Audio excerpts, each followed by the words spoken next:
Boa noite, queridos companheiros. Sejam todos bem-vindos a mais um estudo online sobre mediunidade do Centro Espírita Francisco de Assis, aqui em Varginha. Hoje estamos iniciando então a aula de número 27. Atravessamos o ano de 2020, aportamos em 2021 e vamos seguindo a nossa vida. Ouvindo agora, antes de iniciar, os nossos amigos do Alma Canta. Que saudade de vocês, companheiros. Deus quiser, já já nós vamos estar juntos de novo, presencialmente, na Francisco de Assis e em toda a região, né? Que vocês vão se apresentando. Antes até mesmo de fazer a nossa oração, eu gostaria de agradecer aqueles companheiros que auxiliam a Casa Francisco de Assis com a doação de mantimentos, de cestas básicas. Para aqueles que não sabem, né, a nossa casa tem um trabalho de assistência às famílias.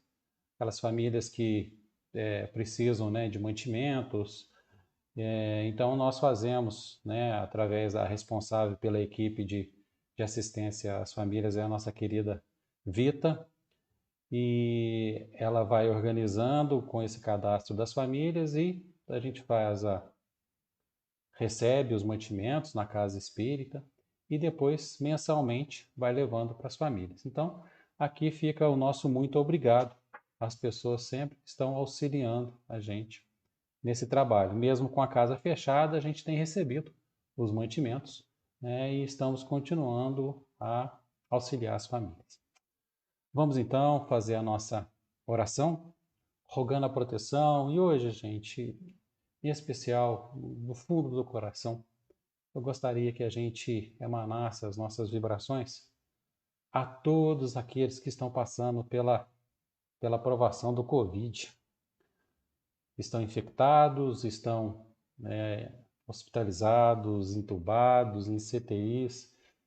Eu acho que não dá mais nem para a gente citar nomes. Está tão perto da gente que já está em quase todo lugar. A espiritualidade sabe o que faz. Deus sabe o que faz. Mas mesmo assim, nós pedimos a todos que em oração a gente emane boas vibrações. Pai de infinita bondade, querido companheiro Jesus, nesse momento de aflição, nesse momento de enfrentação da vida que o nosso planeta Terra passa, e todos os habitantes aqui estão enfrentando, nós te pedimos o teu amor, a tua misericórdia.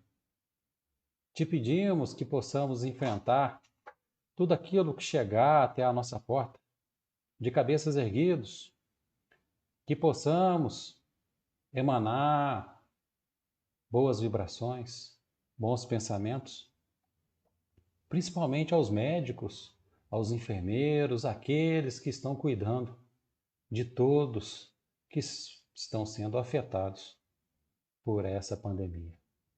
Sabemos, Pai, que não cai uma folha sem que o Senhor permita. Te rogamos mais uma vez a sua misericórdia para com todos, sem exceção, pois sabemos que todos somos seus filhos e não temos nenhum tratamento diferenciado. Quando entendemos que colhemos o que plantamos, os nossos pensamentos e os nossos corações se enchem de fortaleza para poder seguir em frente, sabendo que a responsabilidade da vida é nossa. Se conosco, Senhor, agora e sempre. Que assim seja, meu Pai.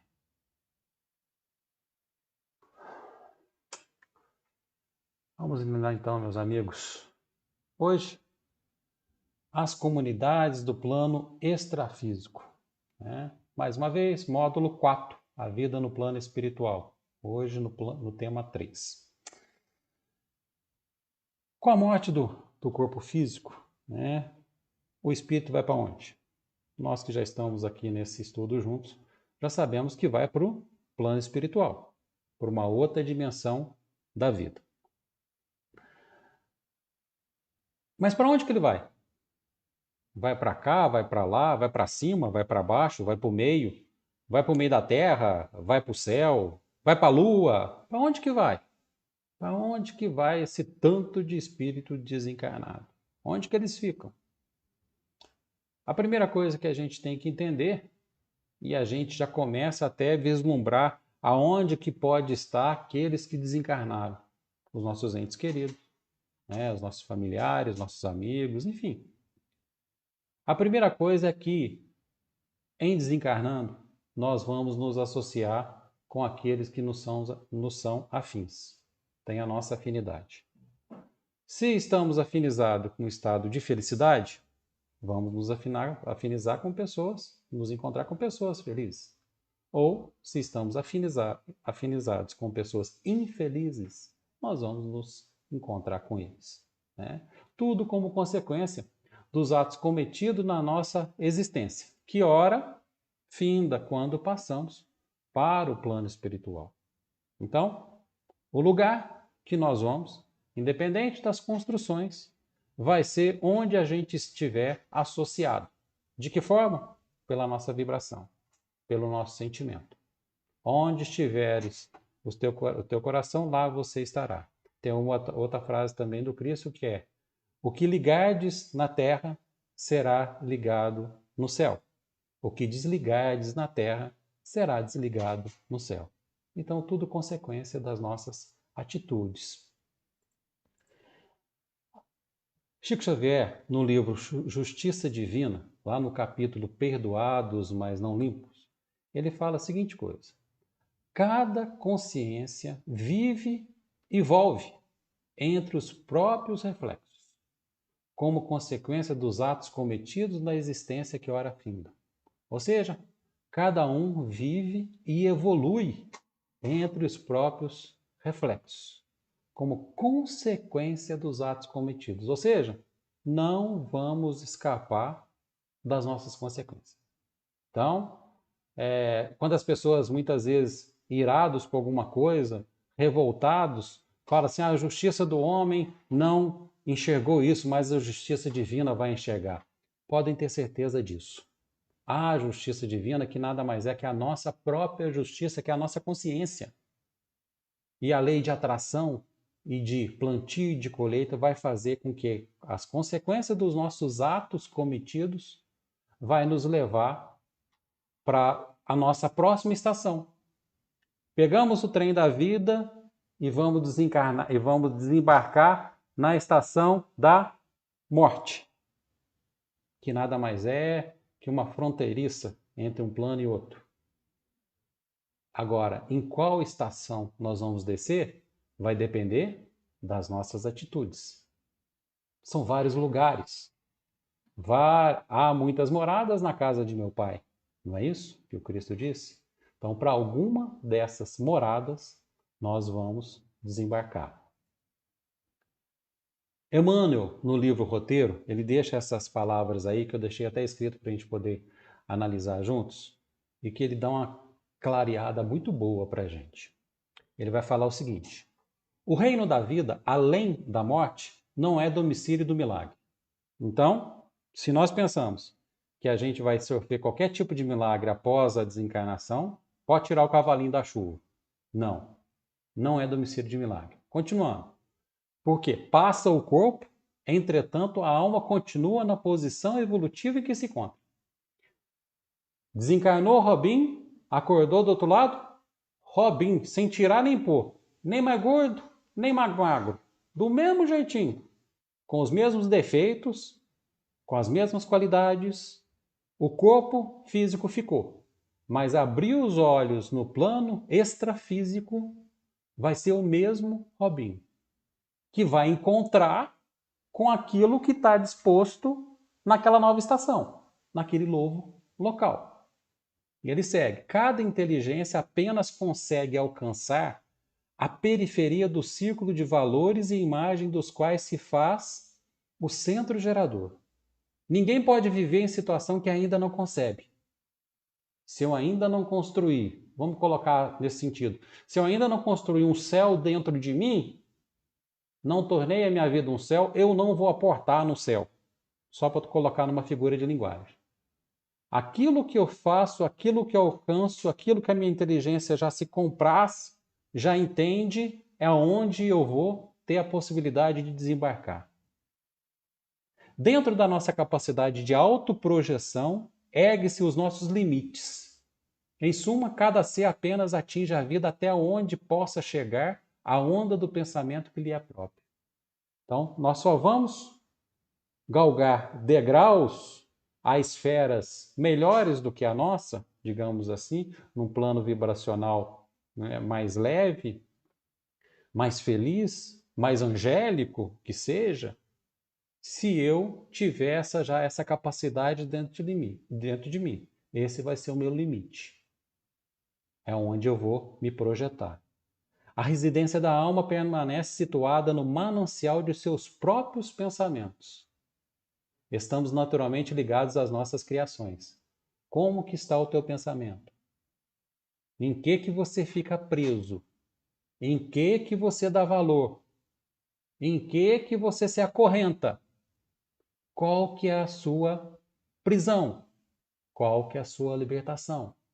Onde a tua alma está presa ou a sua alma está livre? No sentido de pensar. Atravessando o grande umbral do túmulo, o homem deseducado prossegue reclamando aprimoramento. Umbral, nesse sentido, é como se fosse um limiar, né? A entrada de algum lugar. Tá? O umbral, como por exemplo, o porto é o umbral da cidade, ou seja, o porto é a entrada da cidade. Tá? Então aqui o grande portal do túmulo, o homem deseducado prossegue reclamando aprimoramento. Reclamando aprimoramento. Nós estamos, como diz a minha companheira de estudo e doutrina Cristiane Caiafa, ela sempre fala para a gente, nós estamos fadados à evolução. Essa é o nosso destino, evolução. Doa a quem doer. E o futuro, então, além túmulo. Essa imagem é uma imagem tão pesada, né, gente? A imagem do túmulo dá, ao mesmo tempo, um sentido de vazio, um sentido de adeus, um sentido de muitas vezes, de desespero. Porque é aqui que se faz a passagem. Né?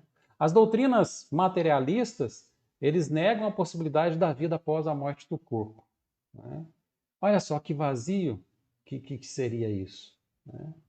Em todos os tempos, o homem vem se preocupar com o futuro do além-túmulo, independente do tempo que vivamos, né? Porque isso é muito natural.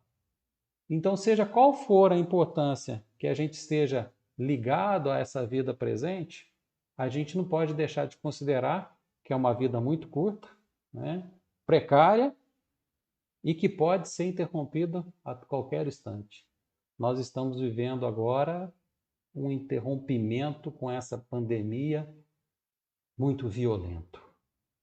E pessoas que a gente imaginava que ainda ficaria aqui por muitos e muitos anos, já entraram no vagão e já partiram.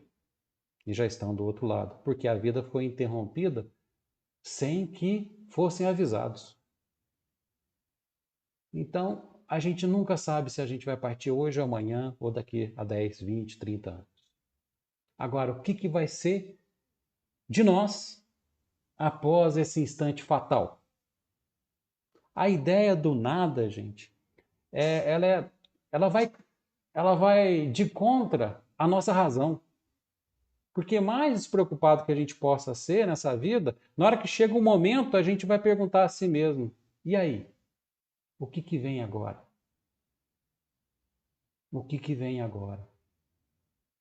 Onde a gente vai aportar? Para onde que eu vou? E aí vem uma questão que muitas pessoas perguntam: a alma conserva a sua individualidade após a morte? Eu já falei agora há pouco que desencarnou Robin, continua Robin.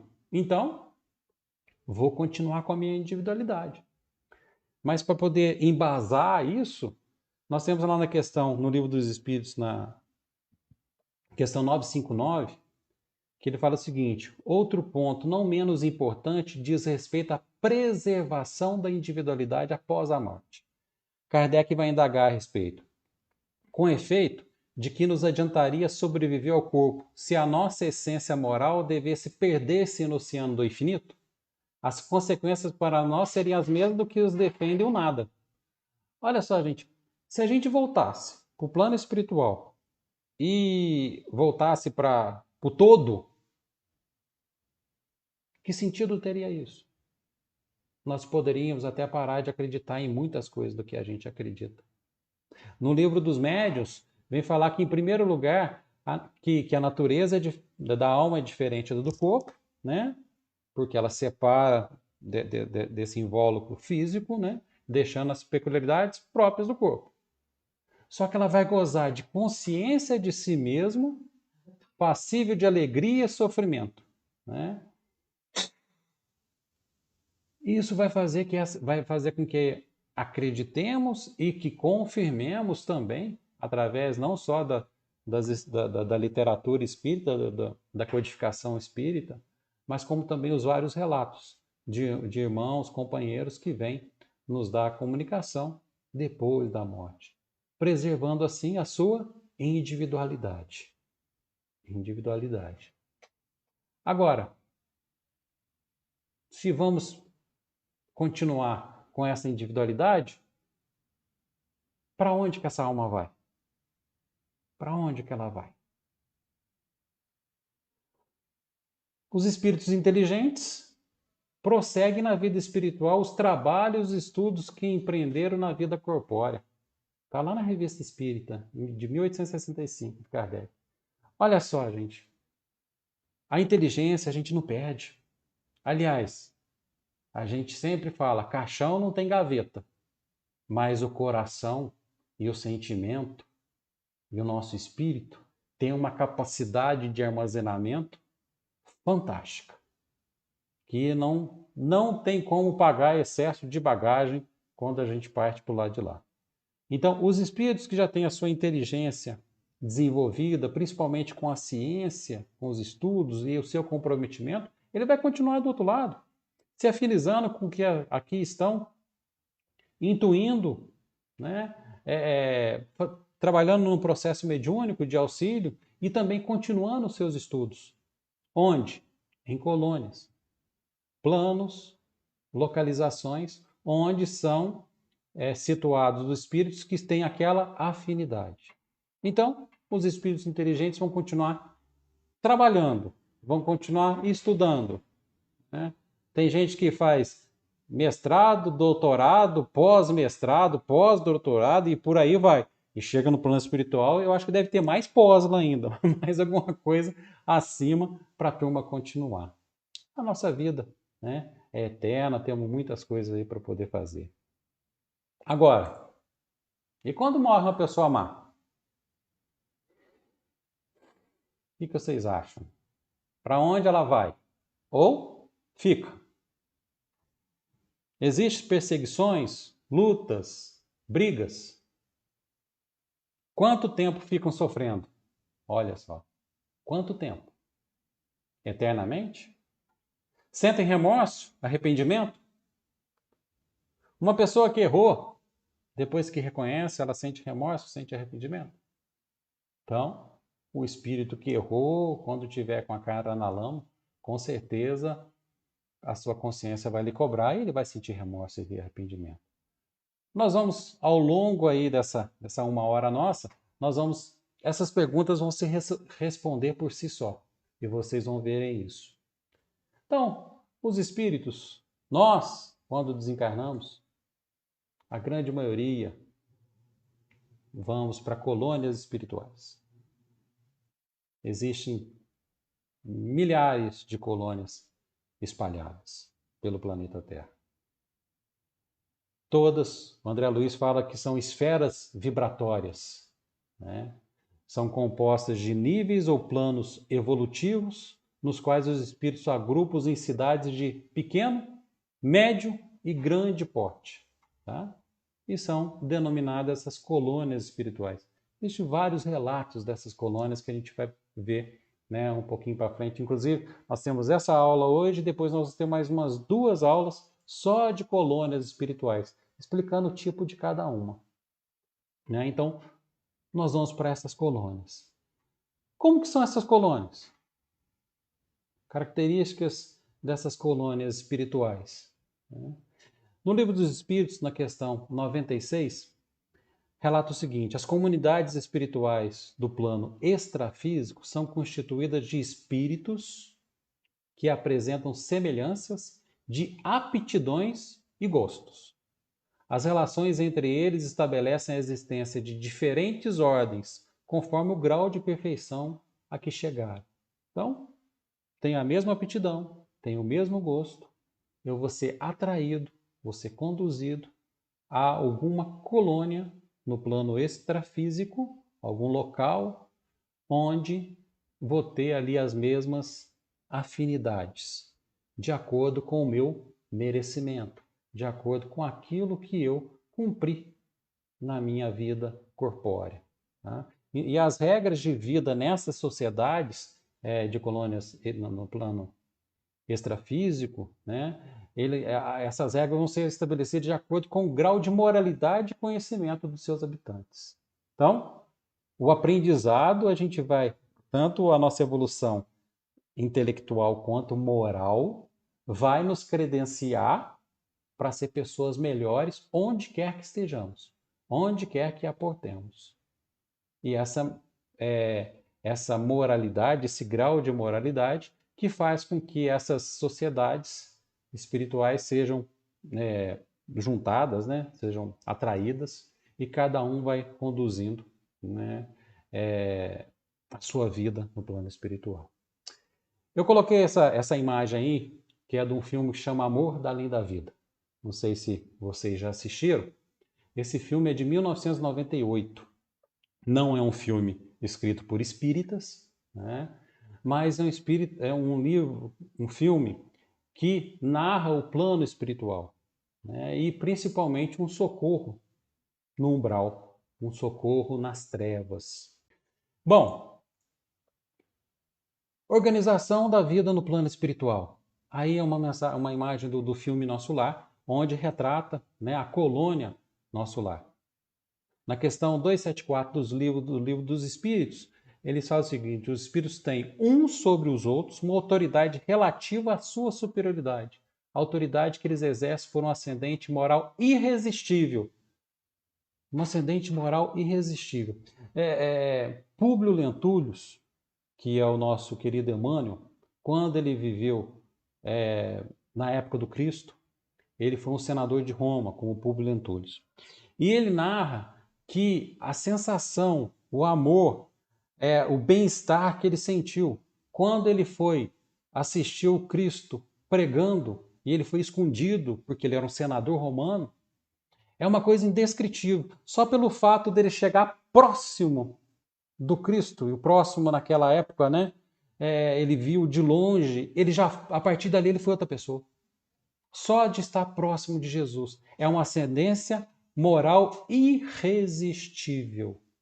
Irresistível. Imagina o tamanho da ascendência moral do Cristo perante nós. Ele emana amor, emana carinho, emana sei lá o que mais, pode até as palavras, né? E a partir desse momento, Públio Lentulus começa a sua jornada de evolução. Hoje ele se apresenta para nós, se apresentava para nós como Emmanuel. Né, há vários relatos no plano espiritual, né, de que Emmanuel reencarnou por volta do ano de 2000, 2000 e pouco, um pouco antes do desencarne do Chico. Então, essas colônias vão ficar onde os espíritos mais evoluídos vão com colônias extremamente organizadas, né, com as suas regras, enfim, toda a condução pela moralidade. Já os espíritos inferiores, eles vão usar da inteligência ou da imposição da vontade para ser ouvido ou para subjugar, ignorando toda a sugestão absoluta do homem. onde isso é realmente contrário à lei de Deus. A escravidão é um abuso de força e ela vai desaparecer com o progresso da nossa querida Terra, né? Como vai desaparecer também, pouco a pouco, todos os abusos. Então, em planos inferiores, o que vale e o que às vezes predomina é a subjugação, porque a maldade vai ainda dentro da pessoa. Está ligado na terra, continua ligado no plano espiritual. Então a subjugação desses espíritos, a organização dessas colônias também que se formam no plano, digamos, trevoso, no plano escuro, no plano de sofrimento, muitas vezes é organizada e conduzida por espíritos que já têm a sua capacidade mental bem evoluída, mas a moral está lá no calcanhar. Ainda a maldade se faz presente.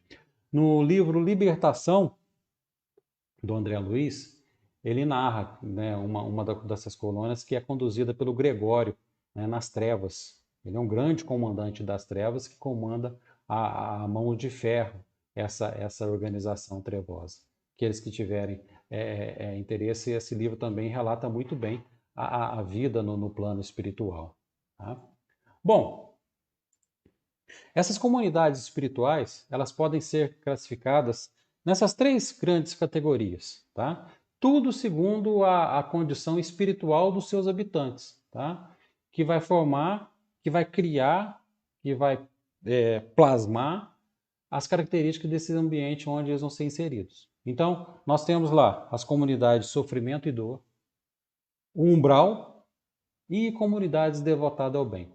Bom, gente, vale ressaltar o seguinte: não tem como a pessoa ter a classificação dos espíritos.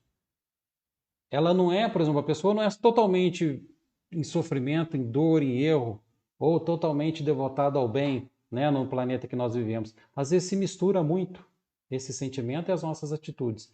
Então, o que vale a nossa atração é aquilo que eu falei, onde a nossa maior atração está ligada, onde nós mesmos nos prendemos e vamos ser atraídos, gente, para essas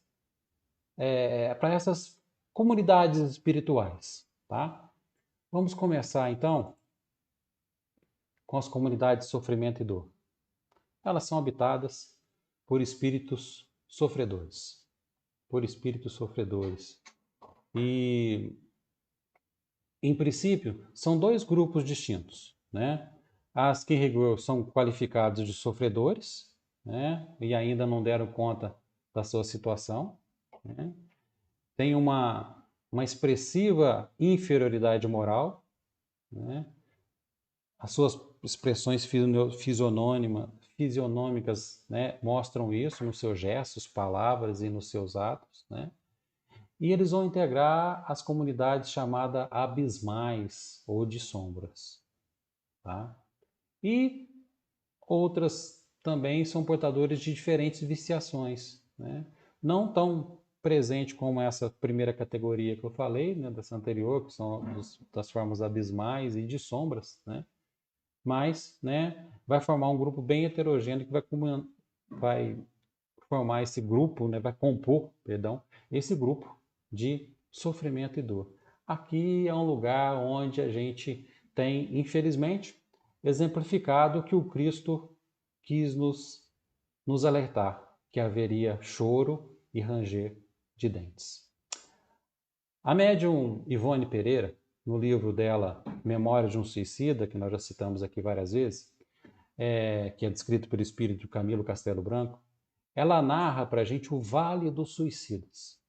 O Vale dos Suicidas.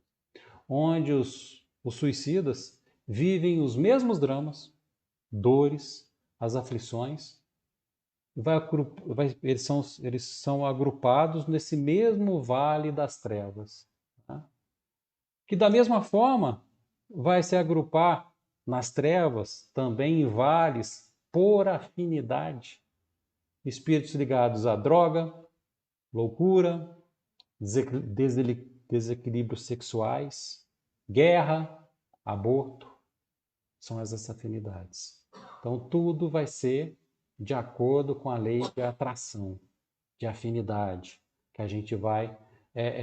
porque aquilo que, vamos lá, aquilo que um desequilibrado sexual pensa, fica ligado, é quase a mesma coisa, ou a mesma onda de pensamento que o outro desequilibrado sexual está criando.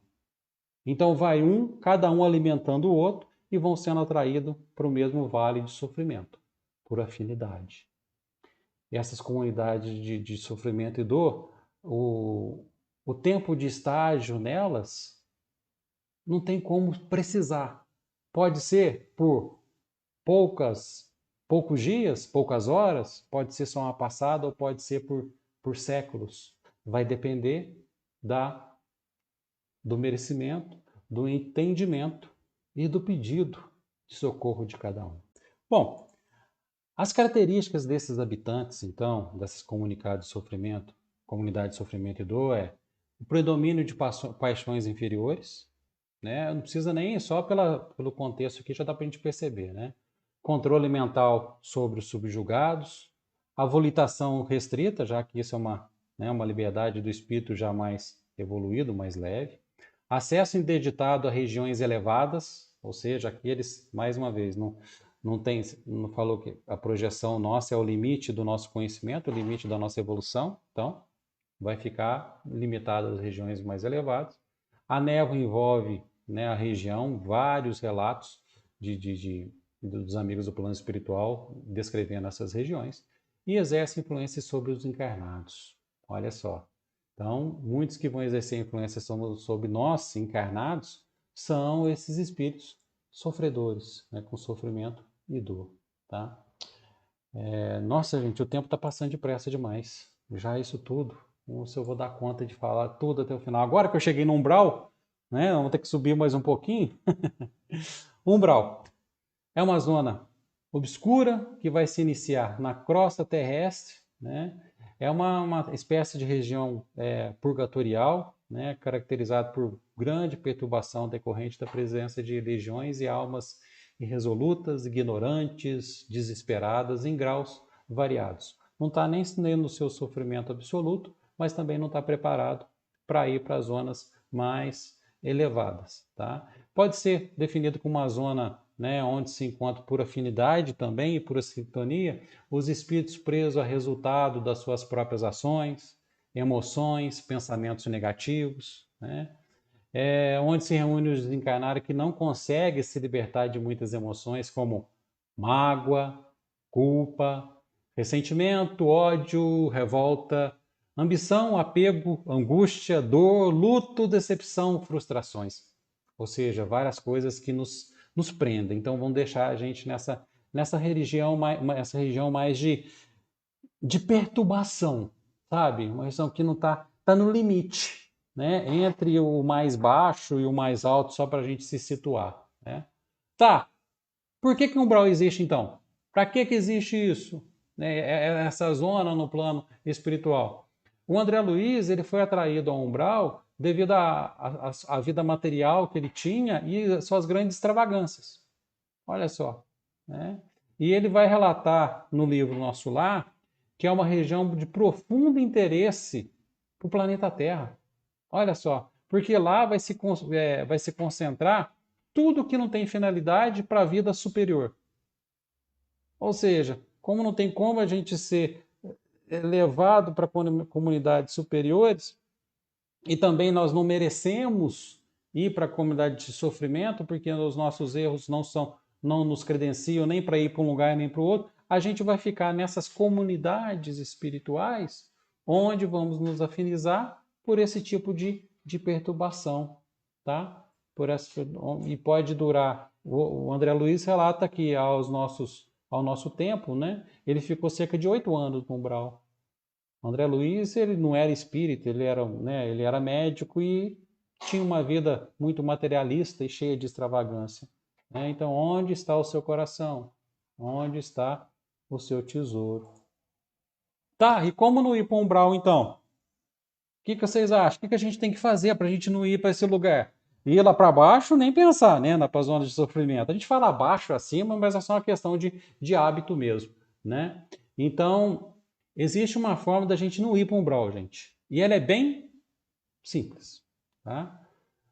Nós só temos que nos tornar pessoas desprendidas do mundo material, cheias de bom sentimento, não dando espaço para inveja, arrogância, ganância, orgulho.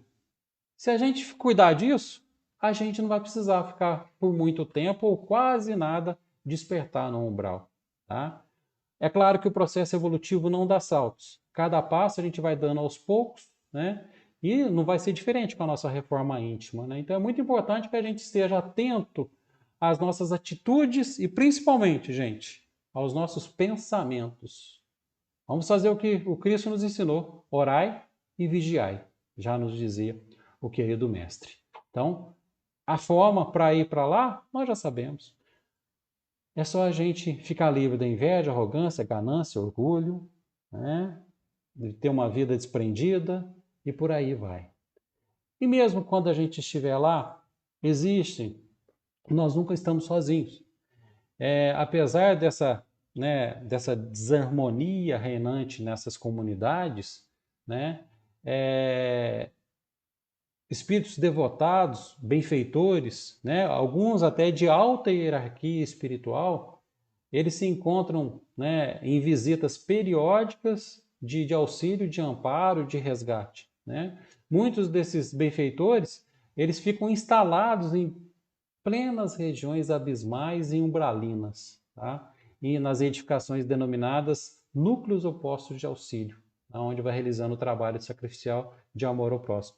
Esse desenho aí dessa legião dos servos de Maria, uma colônia correcional, ela fica próxima do Vale dos Suicidas, que é narrada no livro Memória de Suicida, onde o Camilo Castelo Branco, quando é socorrido do Vale dos Suicidas, aqui ó, nós podemos ver os benfeitores levando eles até essa construção, onde, como são espíritos mais terra a terra, mais materializados, né, todas as construções eles são muito próximas das nossas e acabam tendo uma proteção vibracional muito intensa. Tá? Bom, vamos sair do umbral e vamos para as comunidades devotadas ao bem. Né?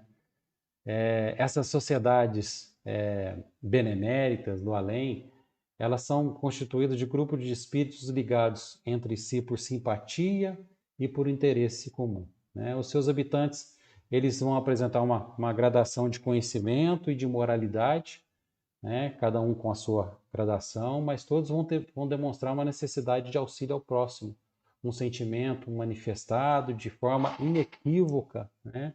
Nos estudos, nos trabalhos, e ali eles realizam inúmeras atividades, né? Todos devotados ao bem. A nossa estadia nas colônias ou ida a essas colônias vai depender da nossa afinidade mesmo, né? Essas comunidades, elas estão geralmente localizadas nos planos elevados, né? Ou em regiões de transição, né? De fronteira, né? Situada acima, digamos assim, do umbral e dos abismos, tá? E elas se acham espalhadas por todos os locais de sofrimento e dor, tá? E alguns agrupamentos são chamados também de postos de auxílio, onde são executadas as atividades de esclarecimento e orientação dos trabalhadores locais, tá? E que vão auxiliar diretamente aos espíritos sofredores.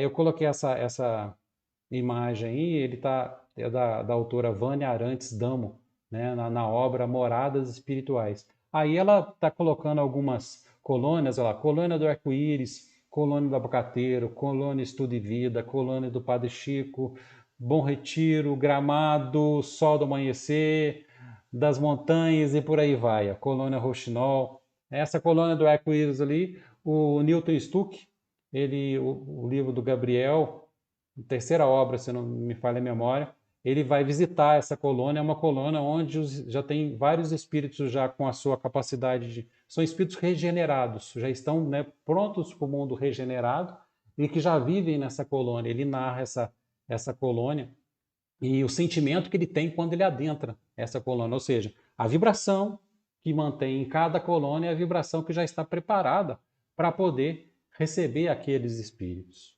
tá? Fica aí o desenho né, ilustrando as moradas espirituais. Nas outras aulas a gente vai tecer mais detalhes sobre elas.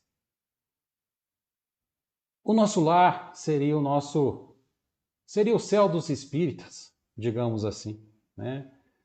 É a colônia, né, que foi narrada por André Luiz com uma perfeição e assim maravilhosa.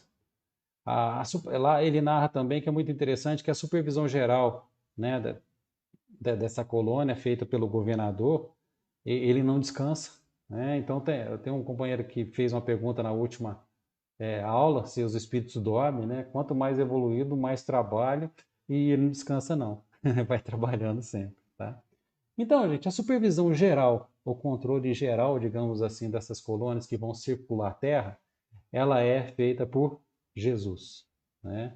E ele coordena, gerencia, chefia, sei lá qual que é a palavra, vários mensageiros espirituais, tá? O responsável pelo Brasil, né, por exemplo, o Brasil é tutelado por Ismael, como narra no livro, né, Brasil, Coração do Mundo, Pátria do Evangelho. E Jesus, ele não é visto pelos espíritos, mas ele é descrito como uma luz, uma força. Tá? Nas colônias, principalmente no nosso lar, tem creche, escola apropriada de educação infantil. Nessas colônias existe a reeducação, a instrução, são sempre indispensáveis. Né? Então, sempre centros de estudo, de educação, de lazer. Né? Todos os habitantes dessas colônias, eles são estimulados a participar de tarefas e de estudo. Então, achando que vai chegar do outro lado e vai ficar tocando harpa, gente, pode tirar o cavalinho da chuva mais uma vez. Vai não. Por quê? O trabalho continua. A turma em reunião lá no nosso lar. Aqueles que não gostam de reunião, vai continuar com reunião, não. Nas cidades espirituais, então, todos cooperam e trabalham, tá? E olha que interessante. André Luiz vai relatar que as leis trabalhistas são cumpridas rigorosamente. Não tem justiça do trabalho lá, não, tá? Dentro do período de dias, meses e anos. Existe a hora de almoço, hora da prece coletiva, ou seja, a organização está presente. Né? A jornada normal é de 8 horas diária, permitido 4 horas extra, né? E com uma semana de trabalho de 6 dias. Ou seja, tem que descansar um. Tá? E nas colônias o espaço é rigorosamente observado. Tá? Ou seja, trabalho, trabalho e trabalho. Mas, na medida que a gente vai evoluindo, a gente sabe que a gente vai se afinizando e vai se apegando cada vez mais isso. Então, fazendo uma comparação, como eu já mostrei lá da outra colônia, da outra comunidade, as comunidades devotadas ao bem, então, quais são as características dos seus habitantes? Primeiro, labor intenso, trabalho intenso. Livre trânsito a outras comunidades. Vamos poder visitar a vizinhança toda lá, hein, gente? A volitação é utilizada, então, quanto mais evoluído, mais livre do corpo. Comunicação por via mental ou palavra articulada, nós vamos ler o pensamento da turma. Influência espiritual, respeitando o livre-arbítrio. Natureza rica e bela. Bom, não precisa nem dizer para qual que a gente quer ir, né? Se é para essa ou para outra. Agora, qual característica eu tenho? Para onde será que eu vou? Qual característica que predomina? Não que eu tenho, gente, eu tenho que corrigir. Não que eu tenho. A gente tem várias características, mas qual a que me conduz? Qual a que eu mais exerço ela nos meus dias? É assim. É para esses lugares que a gente vai ser atraído, então, ao plano extrafísico. Essa é são os locais onde a gente vai ter a nossa morada, né? Sempre com uma riqueza muito grande de evolução. Vamos aprender, resgatar, reconstruir em qualquer lugar que estejamos. O lugar que a gente bater com a cara, bater com o peito ou fixar os pés espirituais, vai ser aquele que nós mesmos conquistamos, aquele que nós merecemos. Então, se não quer choro, ranger de dentes lá na frente, começa a mudar desde agora. A evolução não dá saltos, não tem milagre e principalmente não dá para dar carteirada, não dá para furar fila. Nós vamos ser atraídos por aquilo que somos.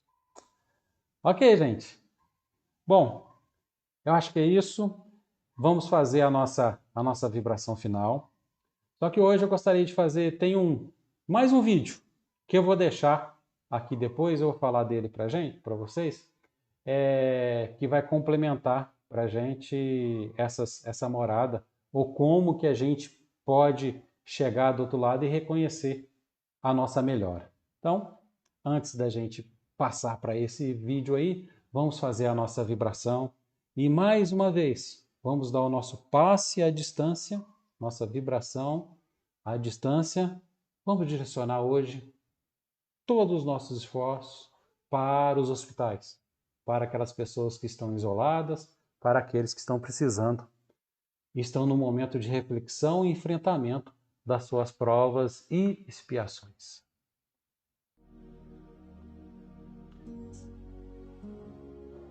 Querido Mestre Jesus, companheiro amigo, nós, humildemente, te pedimos que as nossas energias, a nossa boa vontade, o nosso amor, o nosso carinho, seja levado a todos os corações que estão nesse momento nos hospitais, nas UTIs, nos corredores, em suas casas, isolados. Que possamos passar por eles. Que aqueles conhecidos, caros aos nossos corações, sejam também visitados, não em detrimento aos outros, mas que a sua mão esteja sobre todos esses companheiros. Sabemos que cada um enfrenta a sua dificuldade dentro da sua capacidade, dentro do seu merecimento, mas nos condoemos e nos colocamos no lugar deles, onde poderia sermos nós, ali está. Por isso, Pai, te pedimos, abençoa, fortaleça, ilumina, principalmente dê aceitação, não só àqueles que estão adoentados, estão internados, mas dê força também a todos os seus familiares que estão juntamente em sofrimento, com dúvida e com medo. Sabemos, Pai, que o seu amor vale mais e a sua misericórdia não nos abandona. Se conosco, Senhor, agora e sempre. Que assim seja, meu Pai.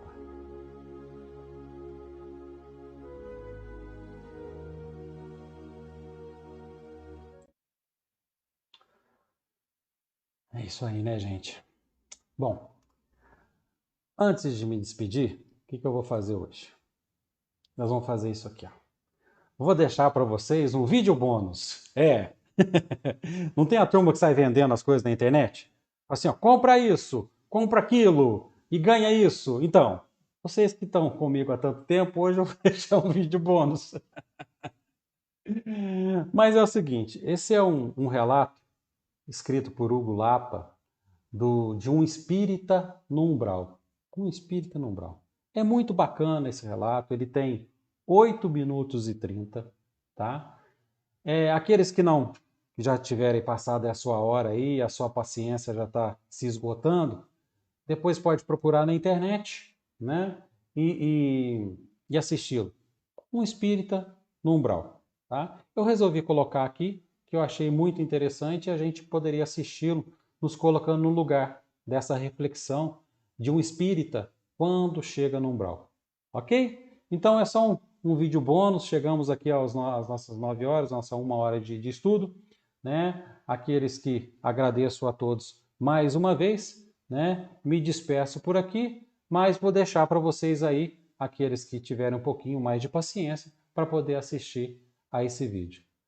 Tenham todos uma boa noite e que Jesus nos abençoe. Um espírita no umbral. Um homem de 55 anos, espírita, sofreu um acidente e morreu de repente. Ele se viu saindo do corpo e chegando a um lugar escuro, feio, tétrico, com energias muito negativas. Assim que começou a caminhar por aquele vale sombrio, viu 3 espíritos, vestidos com capa preta, caminhando em sua direção. Assim que chegaram, o homem perguntou: "Que lugar é esse?" "Aqui é o que vocês, espíritas, chamam de umbral", disse um dos espíritos. O homem ficou chocado com aquela informação. Mal podia acreditar que estava no umbral. Considerou que talvez estivesse ali para participar de alguma atividade socorrista aos espíritos sofredores. O espírito negativo, que lia seus pensamentos, respondeu que não. Ele estava ali porque o umbral era a zona cósmica que mais guardava sintonia com as energias dele. "Mas isso é impossível", disse o espírita em desespero. "Não posso estar no umbral. Deve haver algum erro. Em primeiro lugar, eu sou espírita. Faço parte dessa religião maravilhosa que é considerada o Consolador prometido por Jesus. Realizo também projetos sociais de doação de sopa aos pobres. Ministro o passe magnético 2 vezes por semana a uma multidão de pessoas lá no centro. Também ajudo financeiramente instituições de caridade muito necessitadas. Além de dar palestras no centro para os iniciantes no espiritismo, definitivamente há algo errado." "Não há nenhum erro", disse o espírito das sombras. "Em seu atual estágio de evolução, você tem que ficar aqui mesmo. É verdade que você é espírita e faz parte desta doutrina consoladora, mas intimamente você julgava pessoas de outras religiões inferiores por não serem espíritas. Sim, você realizava projetos sociais dando sopa aos pobres, mas em seus pensamentos sentia-se o máximo praticando a caridade e julgava que os pobres não eram tão evoluídos por estarem amargando a pobreza, quando, na verdade, muitos deles eram mais puros que você. Sim, você ministrava o passe, mas considerava que seu passe era mais poderoso e mais curador do que o passe de outros passistas. Sim, você ajudava financeiramente instituições de caridade, mas dentro de ti sempre dava o dinheiro esperando receber algo em troca e sentindo-se alguém muito caridoso. E finalmente, sim, você dava palestras aos iniciantes na doutrina, mas acreditava ter mais conhecimento que eles e se colocava numa posição de destaque e vaidade intelectual. Tudo isso suscitando umas das maiores chagas da humanidade, o orgulho e a vaidade. O homem ficou impressionado com as revelações daquele espírito. De fato, revendo suas atitudes e sua perspectiva, intimamente havia quase sempre um sentimento de superioridade, de orgulho em relação aos outros, diante de tudo o que foi feito. O espírita então olhou para dentro de si e começou a se arrepender de tudo aquilo, reconhecendo seu erro e sentindo-se mais humilde. Nesse momento, ele sentiu uma luz brilhando dentro dele e começou a se elevar. Ao perceber que estava se elevando e deixando o umbral, avistou outros espíritos ainda presos à condição umbralina e novamente lhe veio um orgulho e uma sensação de superioridade em relação aos mesmos. Após sentir isso, caiu novamente no umbral, e a queda dessa vez foi ainda mais dolorosa. Um dos espíritos trevosos disse: "Você caiu novamente porque no momento em que se elevava, começou a sentir uma certa superioridade em relação aos espíritos que aqui estavam, suscitando mais uma vez uma condição de orgulho. Além disso, a quem muito foi dado, muito será exigido. E a quem muito foi confiado, muito mais será pedido."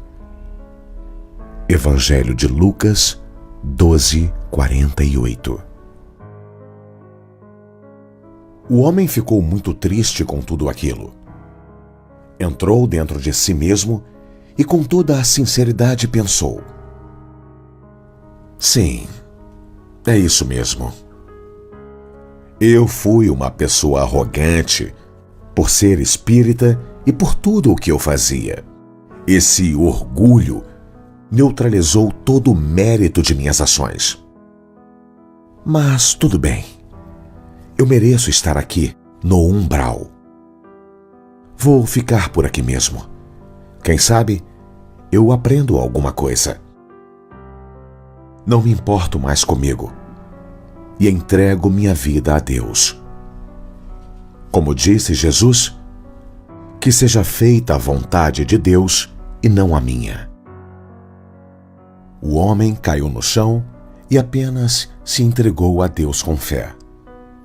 Nesse momento, não tinha mais nenhum sentimento de autoimportância. Fechou os olhos e deixou tudo fluir. Nesse momento, seu corpo começou a se tornar um corpo de luz e, sem nem perceber, começou a se elevar novamente. Assim que chegou a uma zona mais elevada, abriu os olhos e, para sua surpresa, havia se libertado do umbral. Dessa vez, nem percebeu que estava se elevando e se libertando.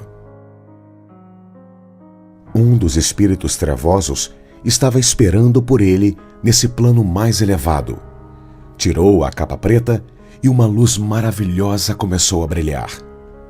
O espírita percebeu que esse espírito não era negativo, mas um espírito de luz que o estava ajudando desde o início. O espírito disse: "Tua renúncia de ti mesmo no último momento te salvou do umbral. Que tudo isso sirva de lição para você, meu filho. Toda essa experiência que você passou serve para os membros de qualquer religião. E não se esqueça jamais do que disse Jesus: não saiba a tua mão esquerda o que faz a tua direita." Evangelho de Mateus 6:3. Autor: Hugo Lapa.